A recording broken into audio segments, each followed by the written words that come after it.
Dogged anti-Brexit campaigner Gina Miller has been forced into an embarrassing clampdown after goading Boris Johnson for going AWOL on the day the Prime Minister attended his mother's funeral. And to compound matters, businesswoman Mrs. Miller's unfortunate blunder came on the same day she launched her new political party, True and Fair. Arch-Remainer Mrs. Miller, who successfully challenged the government in court over its attempt to implement Brexit without approval from Parliament, is currently focused on forging a political career. To that end, with the Conservative Party conference due to start next week, she yesterday targeted Mr. Johnson over a succession of crises that have enveloped his government in recent days. The 56-year-old tweeted, "In the midst of fuel shortages, people desperately worried about rising cost of living, heating, empty shelves. Anyone seen at Boris Johnson?" However, Mr. Johnson's sister Rachel was quick to respond, replying, "It was our mother's funeral yesterday." Mrs. Miller replied, "My sincere condolences."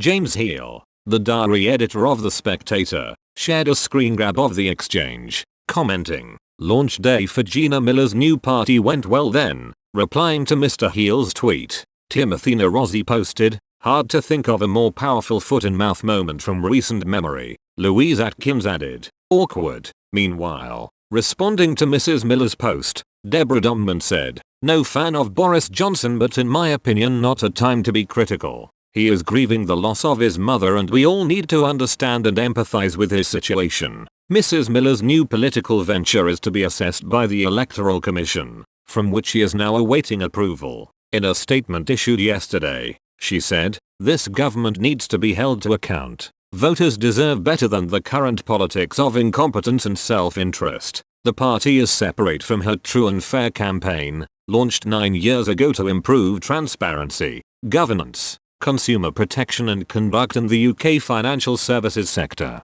Mrs. Miller subsequently tweeted, "Once the @electoral.com UK grants our application, we very much looking forward to setting out our stall." Charlotte Maria Flo Johnson-Wilde died on the 13th of September at the age of 79. She is also the mother of Mr. Johnson's brother, former Tory Minister Joe Johnson. She and Mr. Johnson's father Stanley were married from 1963 to 1979. In 1988 she married American historian Nicholas Well, who died of cancer 8 years later.